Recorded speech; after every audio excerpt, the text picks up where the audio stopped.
I have an old Craftsman riding lawnmower here that someone's put a different engine in. It's a Kohler engine. I have actually did that. It has a brand new battery, and the engine will turn over for a bit, and then it just kind of won't turn over anymore. There it went. Yeah. See, we're having all sorts. So the engine just won't turn over, even though it's a new battery. I don't think it's a starter motor. My suspicion is that it's a starter solenoid. This solenoid's real easy to get to down here. So what you need to do is you need to jump those two posts. See those two posts there? Those two copper posts, that's what you need to bridge.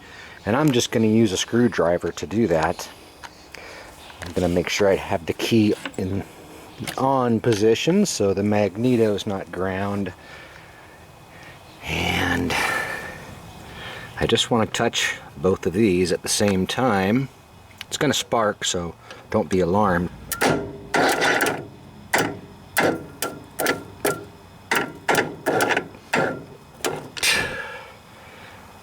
Yeah, see, it's trying to turn over.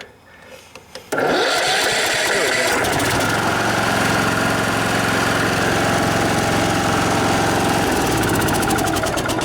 what that tells you is that the battery has plenty of power to turn the engine over.